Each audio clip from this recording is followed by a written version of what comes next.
اعوذ باللہ من الشیطان الرجیم بسم اللہ الرحمن الرحیم۔ اب یہاں سے شروع ہو رہا ہے 5ویں رکوع سے مسلسل 10 رکوع، مسلسل خطاب ہے بنی اسرائیل سے۔ البتہ ان میں ایک تقسیم ہے۔ پہلے رکوع میں دعوت ہے۔ دعوت جب ہوتی ہے تو آمادہ کرنا، تشویق، ترغیب، دلجوئی، نرمی، یہ دعوت کے اجزاء لا ينفک ہے۔ اس کے بغیر دعوت مؤثر نہیں ہوتی۔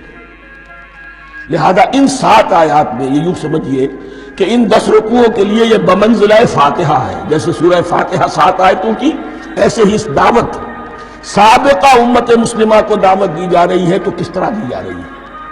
یہ کون تھے؟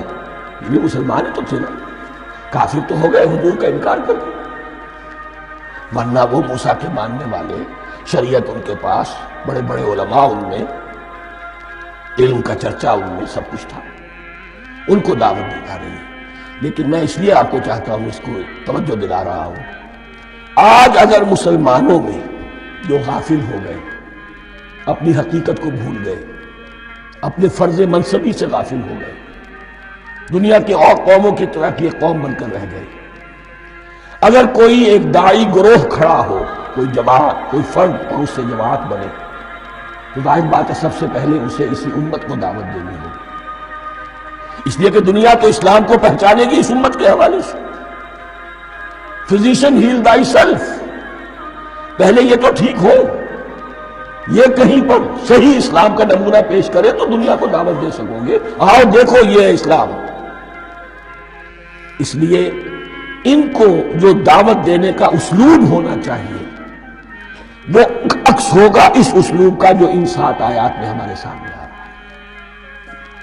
یا بنی اسرائیل اذکروا نعمتی التی انعمت علیکم، اے بنی اسرائیل، اسرائیل کو سمجھ لیجئے یہ مرکب لفظ ہے، اسم، اسی سے اسیر بنا ہے، اسیر جو کسی کا قیدی ہوتا ہے۔ ایل عبرانی میں اللہ کے لیے ہے، اور اسرائیل کا ترجمہ ہے عبداللہ، اللہ کا غلام، اللہ کے ساتھ بندھا ہوا اس کی اطاعت کے قلاتے کے اندر۔ یہ اسرائیل یہ لقب ہے حضرت یعقوب علیہ السلام کا۔ ان کے 12 بیٹے تھے، 12 بیٹوں سے جو نسل چلی وہ بنی اسرائیل ہے۔ انہی میں حضرت موسیٰ کی بعثت ہوئی اور تورات انہیں دی گئی، پھر یہ ایک بہت بڑی امت بنے۔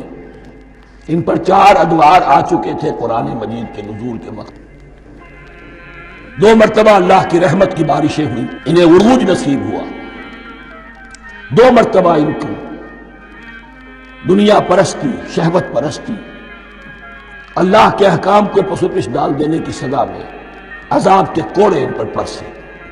اس کا ذکر آئے گا سورہ بنی اسرائیل کے پہلے رکوع میں۔ اس وقت جب کہ قرآن نازل ہو رہا ہے، اس وقت وہ اپنے اس زوال کے دور میں تھے۔ حال یہ تھا کہ حضور صلی اللہ علیہ وسلم کی بعثت سے پہلے ہی 2nd ٹیمپل بھی شہید کیا جا چکا تھا، گرایا جا چکا تھا۔ حضرت سلیمان نے جو بنایا تھا ہیکل سلیمانی، جس کو یہ 1st ٹیمپل کہتے ہیں، اسے نیبوکدنضر نے گرا دیا تھا حضرت مسیح سے بھی کئی سو سال پہلے۔ لیکن اس کے بعد پھر یہ رومنز نے سن 70 عیسوی میں حضور کی ولادت سے 500 برس پہلے ان کا یہ یروشلم تباہ و برباد ہوا، اس میں لوگوں کو قتل کیا گیا، قتل عام ہوا، اور 2nd ٹیمپل جو ہے وہ بھی گرا دیا گیا، جو اب تک گرا پڑا ہوا ہے۔ صرف ایک ویلنگ وال ہے جس کے پاس جا کر یہودی جو ہے ماتم کر دیتے ہیں، روتے ہیں، اور اب وہ بنانے پر تلے ہوئے ہیں اپنا 3rd ٹیمپل، اس کے نقشے بن چکے ہیں، بلو پرنٹ بن چکے ہیں۔ لیکن بہرحال جس وقت قرآن نازل ہو رہا تھا یہ بہت ہی پستی میں تھے۔ اس کے بارے میں فرمایا، اے بنی اسرائیل ذرا یاد کرو میرے اس انعام کو جو تم پر ہوا۔ وہ انعام کیا ہے؟ میں نے تمہیں اپنی کتاب دی، نبوت سے سرفراز فرمایا، اپنی شریعت تمہیں عطا فرمایا، تمہیں داؤد، تمہارے اندر داؤد اور سلیمان جیسے بادشاہ اٹھائے، جو بادشاہ بھی تھے، نبی بھی تھے۔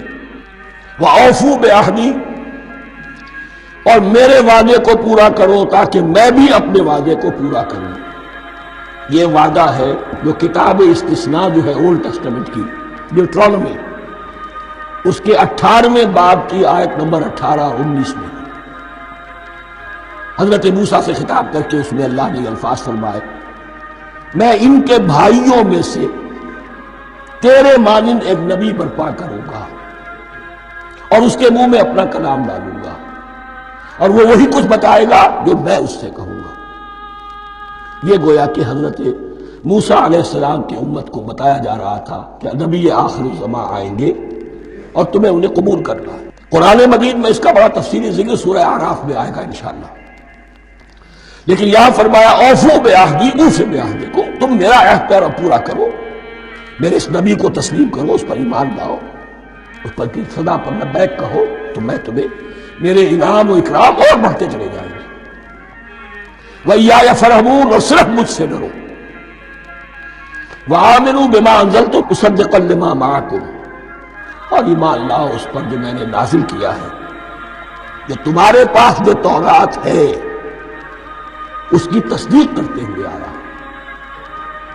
اس کے دو معنی ہے، ایک تو قرآن تصدیق کرتا ہے تورات کی اور انجیل کی، فیہا ھدی ونور، فیہ ھدی ونور، اور دوسرے یہ کہ قرآن اور محمد صلی اللہ علیہ وسلم ان پیشین گوئیوں کے مصداق بن کر آئے ہیں جو تورات میں تھی، ورنہ وہ پیشین گوئیاں جھوٹی ثابت ہوتی۔ ان کے مصداق کون ہے؟ قرآن اور محمد صلی اللہ علیہ وسلم، یہ دونوں معنی اس کے ہیں۔ وَآمِنُوا بِمَا أَنزَلْتُ مُصَدِّقًا لِمَا مَعَكُمْ وَلَا تَكُونُوا أَوَّلَ كَافِرٍ بِهِ، اور دیکھو تم ہی سب سے پہلے ان کا کفر کرنے والے نہ بن جاؤ۔ تمہیں تو سب کچھ معلوم تھا، تم تو منتظر تھے، تم تو آخری نبی کے انتظار میں تھے اور ان کے حوالے سے دعائیں کیا کرتے تھے کہ اللہ اس نبی آخری زمان کے واسطے سے ہماری مدد فرما اور کافروں کے مقابلے میں ہمیں فتح عطا فرما۔ یہ آئے گا آگے چل کر اسی سورۃ بقرہ کے اندر۔ لیکن اب تم ہی سب سے بڑھ کر کافر ہو گئے، تم ہی سب سے بڑھ کر دشمن ہو گئے۔ وَلَا تَكُونُوا أَوَّلَ كَافِرٍ بِهِ وَلَا تَشْتَرُوا بِآيَاتِي ثَمَنًا قَلِيلًا، اور دیکھو میری ان آیات کے عوض حقیر سی قیمت قبول نہ کرو۔ یہ آیات الہیہ ہیں، ان کو رد کر رہے ہو کس لیے؟ ہماری مسندیں، ہماری حیثیت، ہماری چودراہٹیں، کہیں ان پر کوئی آنچ نہ آ جائے۔ حقیر سی چیزیں، یہ صرف اس دنیا کا سامان، اس کے سوا کچھ نہیں۔ وَلَا تَشْتَرُوا بِآيَاتِي ثَمَنًا قَلِيلًا وَإِيَّايَ فَاتَّقُونِ، اور صرف مجھ میں سے تقوی اختیار کرو، میرا تقوی اختیار کرو۔ صدق اللہ العظیم۔